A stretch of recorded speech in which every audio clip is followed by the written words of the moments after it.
Eco কলেজের একাদশ দ্বাদশ শ্রেণীর শিক্ষার্থীদের অনলাইন ক্লাসে শুভেচ্ছা। আশা করি তোমরা সকলেই ভালো আছো এবং আমাদের অনলাইন ক্লাসগুলো নিয়মিত তোমরা দেখছো। তো ইতিমধ্যে এর আগে ক্লাসগুলো একাদশ শ্রেণীর শিক্ষার্থীরা হয়তো এই ক্লাসগুলো দেখছিল। এই ক্লাসগুলো যেহেতু আমাদের একাদশ এবং দ্বাদশ শ্রেণীর উভয়ের সিলেবাস যেহেতু একই, সেহেতু এই ক্লাসগুলো একাদশ এবং দ্বাদশ উভয় শ্রেণীর জন্য। তো আমরা আজকে যে বিষয়টি আলোচনা করব সেটি হচ্ছে সমাজকর্ম দ্বিতীয় পত্রের প্রথম অধ্যায় নিয়ে। প্রথম অধ্যায়ে আমরা একটু দেখি অধ্যায়ের নাম কি, বাংলাদেশের মৌলিক মানবিক চাহিদা। এটি হচ্ছে আমাদের দ্বিতীয় পত্রের প্রথম অধ্যায়। আমরা এই অধ্যায়ের যে বিষয়গুলো নিয়ে আলোচনা করব সেই বিষয়গুলো একটু দেখে নিই। যে এখানে প্রথম বিষয়টি হচ্ছে চাহিদা। চাহিদা কি এ সম্পর্কে আমরা একটু শিখব, জানবো।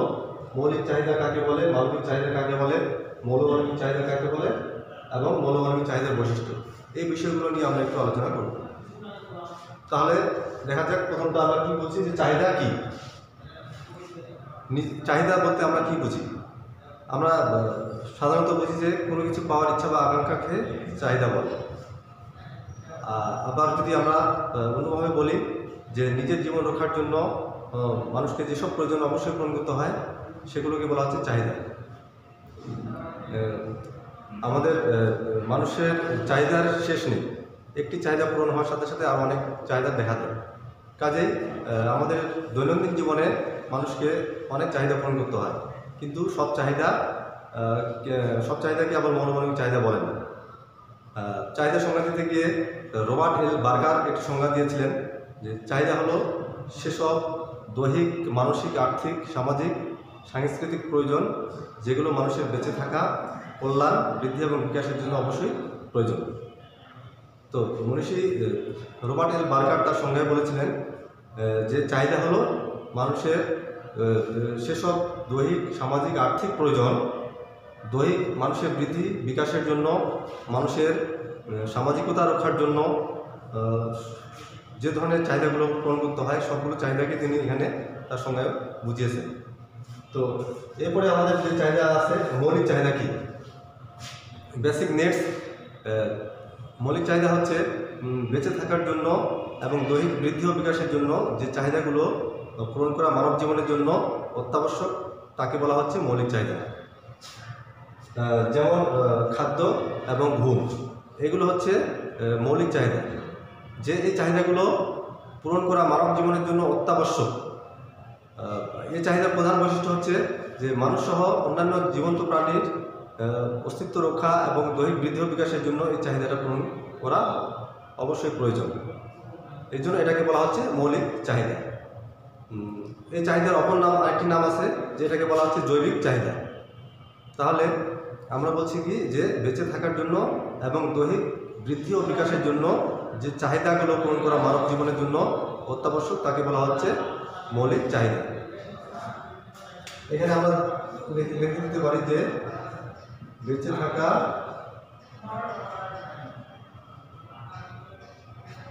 দৈহিক বৃদ্ধি ও বিকাশ।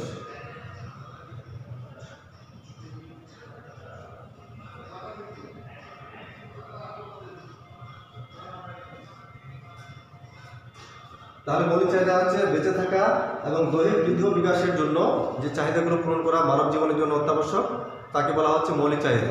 যেমন খাদ্য এবং ঘুম। এখানে উদাহরণ দিচ্ছে খাদ্য, ঘুম, এটা হচ্ছে মৌলিক চাহিদা। এরপরে যে চাহিদাটা আছে সেটা হচ্ছে মানবিক চাহিদা। এই মানবিক চাহিদা কাকে বলে? যে সামাজিকতা রক্ষার জন্য এবং সভ্যভাবে বসবাসের জন্য।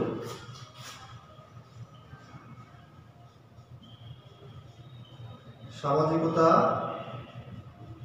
রক্ষার জন্য, আর একটা হচ্ছে সভ্যভাবে বসবাসের জন্য।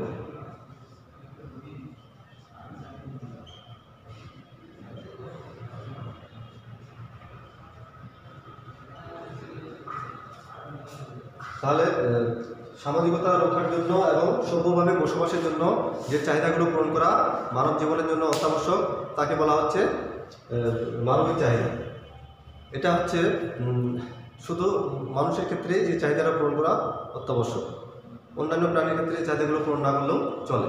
যেমন বস্ত্র, বাসস্থান, শিক্ষা, চিকিৎসা, চিত্র, বিনোদন, এগুলো হচ্ছে মানুষের ক্ষেত্রে এগুলো প্রযোজ্য। এই জন্য এটাকে বলা হচ্ছে মানবিক চাহিদা বা সামাজিক চাহিদা। মানবিক চাহিদার অপর নাম হচ্ছে সামাজিক চাহিদা। এই চাহিদাগুলো পূরণ করতে অবশ্যই মানুষকে পূরণ করতে হয়। আর এরপরে আছে যে মৌলমানবিক চাহিদা কাকে বলে।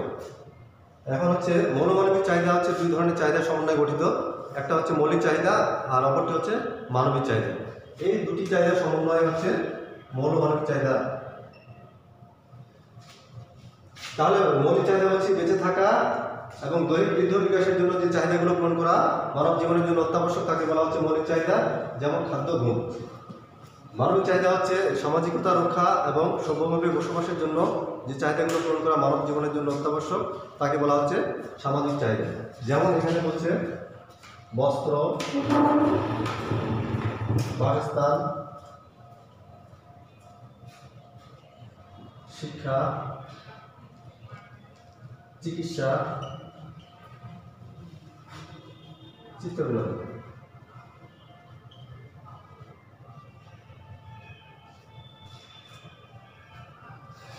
এগুলোকে বলা হচ্ছে মানবিক চাহিদা। এরপর আছে মৌলমানবিক চাহিদা, হচ্ছে দুই ধরনের চাহিদার সমন্বয়ে গঠিত। একটা হচ্ছে মৌলিক চাহিদা এবং অপরটি হচ্ছে মানবিক চাহিদা। তাহলে এই সংজ্ঞাটা আমরা যদি একটু বলি, যে বেঁচে থাকা, দৈহিক বৃদ্ধি ও বিকাশ এবং সামাজিকতা রক্ষার জন্য ও সভ্যভাবে বসবাসের জন্য যে চাহিদাগুলো পূরণ করা মানব জীবনের জন্য অত্যাবশ্যক, তাকে বলা হচ্ছে মৌলমানবিক চাহিদা। তাহলে দুই চাহিদা আমরা যদি যোগ করে দেই তাহলে সেটা হবে মৌলমানবিক চাহিদা। তাহলে কি বললাম, যে বেঁচে থাকার জন্য, দৈহিক বৃদ্ধি ও বিকাশের জন্য এবং সামাজিকতা রক্ষার জন্য ও সভ্যভাবে বসবাসের জন্য যে চাহিদাগুলো পূরণ করা মানব জীবনের জন্য অত্যাবশ্যক, তাকে বলা হচ্ছে মৌলমানবিক চাহিদা। উদাহরণ আমরা যদি দিই, উদাহরণে আসবে সবগুলোই: খাদ্য, বস্ত্র, বাসস্থান, শিক্ষা, চিকিৎসা, চিত্র, বিনোদন, সবগুলো চাহিদাই হচ্ছে মৌলমানবিক চাহিদা। তাহলে আমরা বলছি যে মানুষের জীবনে অনেক রকমের চাহিদা পূরণ করতে হয়, কিন্তু সব চাহিদাগুলো কিন্তু মৌলমানবিক চাহিদার অন্তর্ভুক্ত নয়। যেসব চাহিদা মানুষের বেঁচে থাকার জন্য এবং দৈহিক বৃদ্ধি ও বিকাশের জন্য, সামাজিকতা এবং সভ্যভাবে বসবাসের জন্য যে চাহিদাগুলো পূরণ করা মানব জীবনের জন্য অত্যাবশ্যক, সেসব চাহিদাগুলোকে বলা হচ্ছে মৌলমানবিক চাহিদা। আমাদের চাহিদা কি এটা জানলাম, মৌলিক চাহিদা কি, মানবিক চাহিদা কি, মৌলমানবিক চাহিদা কি, এ সম্পর্কে আমরা মোটামুটি ধারণা নিতে পারলাম। এরপরে আমরা যে বিষয়টি নিয়ে আলোচনা করবো সেটা হচ্ছে মৌলমানবিক চাহিদার বৈশিষ্ট্য। আমরা একটু মৌলমানবিক চাহিদার বৈশিষ্ট্যগুলো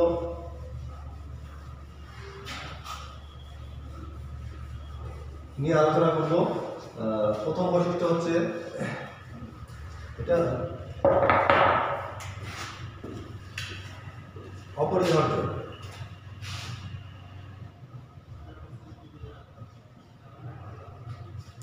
মৌলমানবিক চাহিদাগুলো পূরণ করা প্রতিটি মানব জীবনের জন্য অত্যাবশ্যক এবং এটি অপরিহার্য। খাদ্য, বস্ত্র, বাসস্থান, শিক্ষা, চিকিৎসা, চিত্ত, বিনোদন, এই যে মৌলমানবিক চাহিদাগুলো রয়েছে, এটি প্রতিটি মানুষের জন্য পূরণ করা অপরিহার্য। এটি ছাড়া কখনো আসলে মানব জীবন চলতে পারে না। এই জন্য এটাকে বলা হচ্ছে অপরিহার্য। প্রতিটি মানুষের জন্যই এই চাহিদাগুলো পূরণ করা অপরিহার্য। 2 নম্বর হচ্ছে অপরিবর্তনীয়।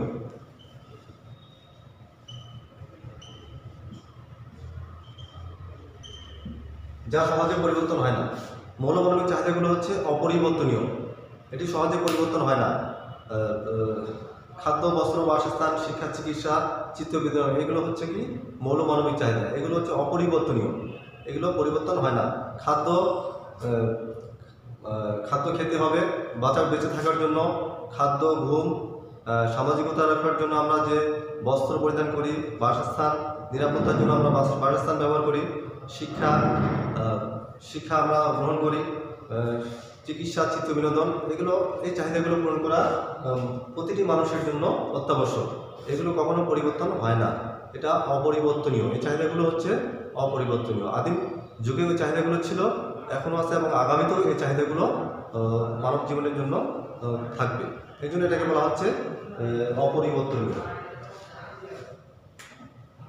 এরপরে যে বৈশিষ্ট্যটা হচ্ছে চিরন্তন এবং সর্বজনীন। চিরন্তন ও সর্বজনীন।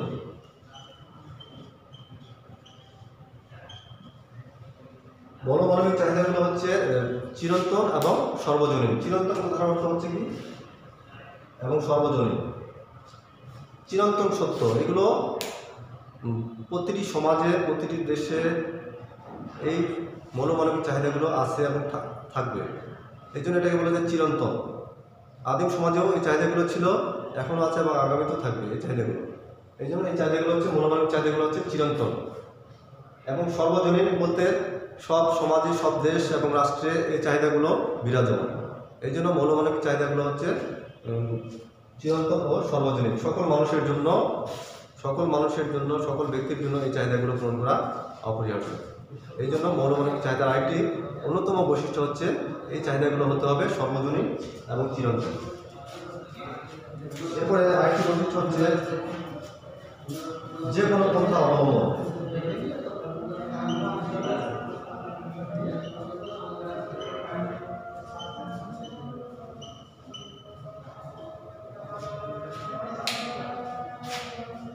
মনোমানবিক চাহিদাগুলো হচ্ছে পূরণের জন্য মানুষ যে কোনো পন্থা অবলম্বন করে, বৈধ অবৈধভাবে, ইচ্ছাকৃত বা অনিচ্ছাকৃতভাবে যে কোনোভাবেই হোক না কেন এই চাহিদাগুলো মানুষ সর্বদা পূরণ করার জন্য ব্যস্ত। তো এগুলো মানুষ বৈধভাবে এই চাহিদাগুলো পূরণ না করতে পারলে মানুষ এটা চুরি করে বা লতাপাতা খেয়ে বা বিভিন্ন উপায়ে এই চাহিদাগুলো পূরণ করার চেষ্টা করে। এই জন্য এটাকে বলা হচ্ছে যে কোনো পন্থা অবলম্বন। এটি হচ্ছে মনোমানবিক চাহিদার একটি অন্যতম বৈশিষ্ট্য। এরপরে আমরা আরেকটি বৈশিষ্ট্যের কথা বলবো, সেটা হচ্ছে চলমান।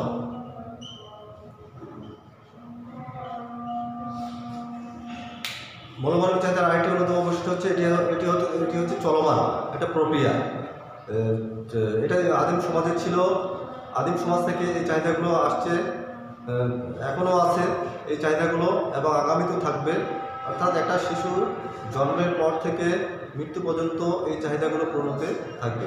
এটি একটি চলমান প্রক্রিয়া, এটি কখনো থেমে থাকবে না। এই চাহিদাগুলো প্রতিটি মানুষের জন্য পূরণ করা অত্যাবশ্যক এবং এই জন্য এটাকে বলা হচ্ছে এটি কখনো থেমে থাকবে না। এই জন্য এই চাহিদাটা হচ্ছে একটি চলমান প্রক্রিয়া, এটা আছে, থাকবে, চলছে এবং থাকবে। এরপরে আরেকটি বৈশিষ্ট্যের কথা বলতে পারি আমরা, এটি হচ্ছে বিকল্পহীন।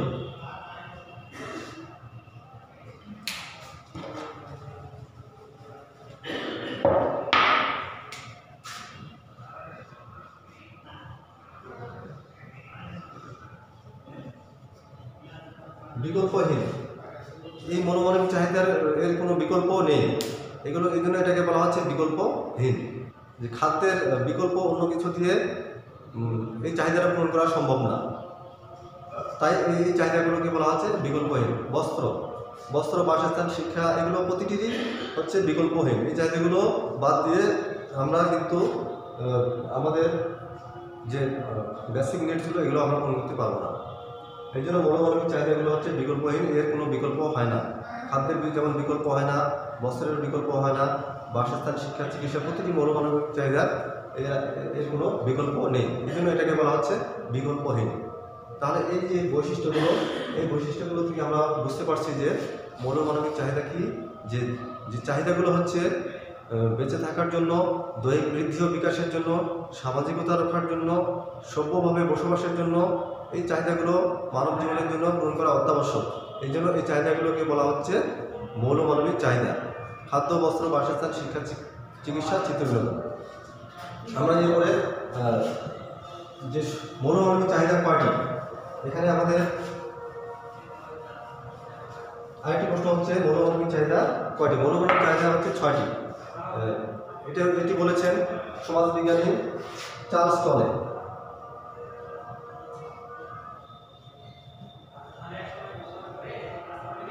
সমাজবিজ্ঞানী চার্লস টলে তার কমন হিউম্যান নিডস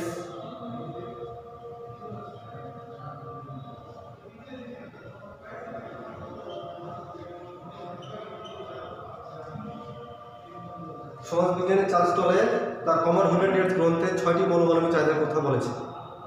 এই 6টি মৌলমানবিক চাহিদা কি কি 1 নম্বর হচ্ছে খাদ্য, বস্ত্র, বাসস্থান, শিক্ষা, চিকিৎসা এবং চিত্ত বিনোদন।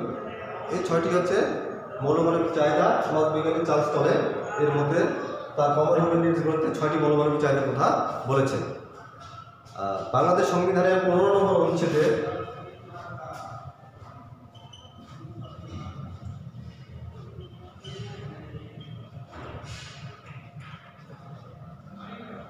বাংলাদেশ সংবিধানের 15 নং অনুচ্ছেদে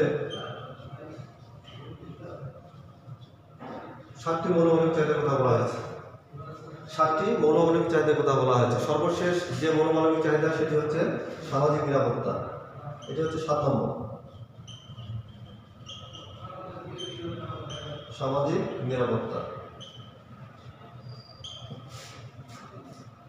কোশ্চেনে যদি থাকে সমাজবিজ্ঞানী চার্লস টলের মধ্যে মৌলমানবিক চাহিদা কয়টি, সেক্ষেত্রে আমরা দিব মৌলমানবিক চাহিদা হচ্ছে 6টি। আর বাংলাদেশ সংবিধানের 15 নম্বর অনুচ্ছেদে মৌলমানবিক চাহিদা কয়টি, সেক্ষেত্রে যদি আসে তাহলে আমাদের উত্তর হবে 7টি। সর্বশেষ মৌলমানবিক চাহিদা যেটি সেটি হচ্ছে সামাজিক নিরাপত্তা। এটি হচ্ছে 7 নম্বর, সামাজিক নিরাপত্তা।